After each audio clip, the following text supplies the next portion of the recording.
Bonjour, maintenant un petit tuto pour comment installer Parallel et Logos, surtout le driver du lecteur Sésame Vital. L'ordinateur concerné est un Mac G5 sous 10.9 et j'ai installé Parallel Desktop 9.0 et Windows 8.1 version Pro 32 bits. La version 64 bits n'est pas acceptée, en tout cas sur mon Parallel Desktop 9.0. La première chose à faire va être de télécharger Parallel. Il suffit d'aller sur le site de parallel.com et vous pouvez faire une version de test en cliquant sur le bouton tester. Une fois installé, je vous conseille vivement de garder votre Parallel installé sur le Mac parce que je crois que le lien de téléchargement expire au bout de quelques semaines. Pour installer Parallel Desktop, il suffit de double-cliquer sur Parallel et Parallel va se lancer.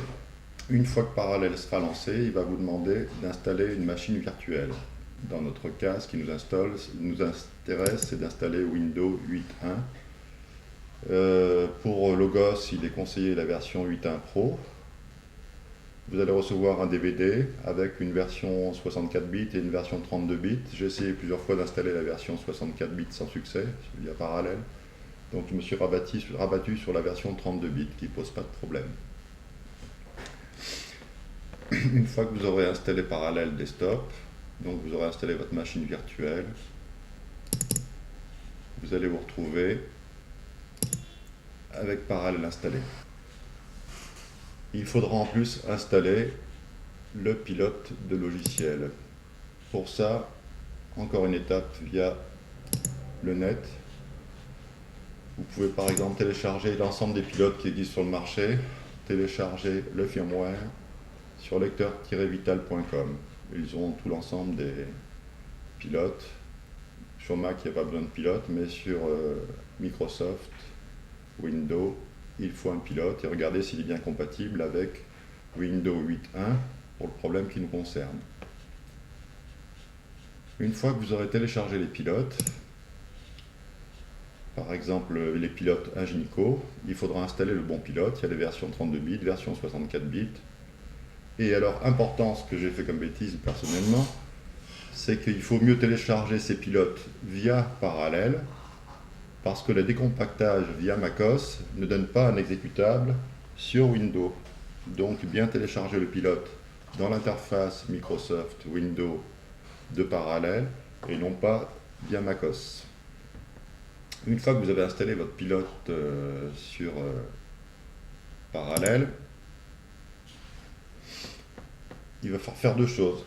C'est d'une part aller voir dans le gestionnaire de périphériques.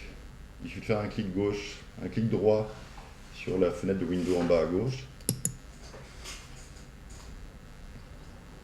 Ici, vous allez voir le port COM. Vous faites un double clic.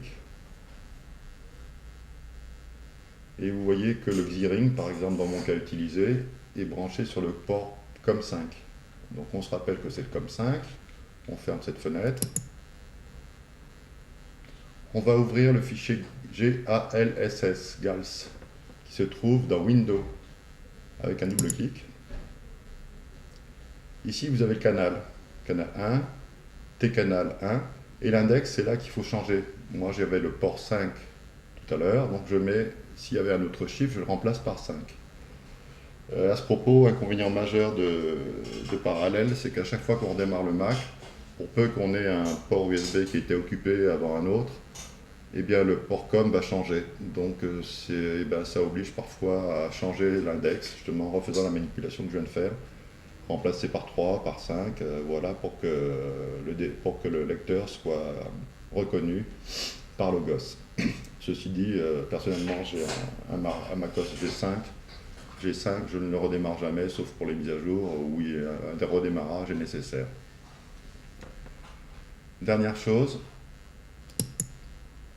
dès que vous allez lancer Parallel, et avant de lancer Windows, à l'ouverture de Parallel c'est pareil, moi une fois qu'il est lancé, je le laisse lancer, je n'arrête plus. Par contre, j'arrête Windows de temps en temps. Si vous arrêtez Windows, si vous relancez Windows, avant de lancer Windows, vous allez dans périphérique, périphérique externe, et vous cochez, dans mon cas, mon lecteur Trion, CBF49CD2C là. Donc ça, il faut le cocher. Sinon, ça ne sera pas reconnu par Microsoft, qui va être lancé après, ni par Logos. Bon, voilà pour une chose. Une dernière chose que je voulais expliquer, c'est que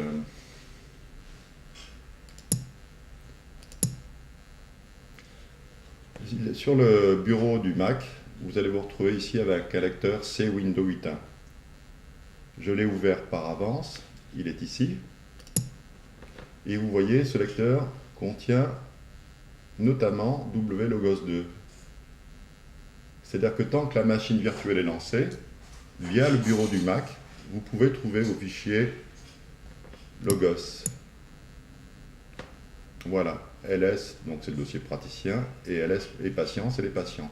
C'est-à-dire que si on veut faire une sauvegarde, ça peut être une option intéressante pour avoir une deuxième sauvegarde. Et moi, personnellement, j'utilise Personnel Backup. Eh bien, on peut inclure à la sauvegarde MacOS le fichier patient, et donc, ou tout le fichier WLogos 2, et comme ça, vous aurez une sauvegarde de votre configuration praticien et de votre fichier total Logos. Donc ça fait une deuxième sécurité. Voilà, je crois que j'ai rien oublié de ce que je voulais passer dans ce tuto.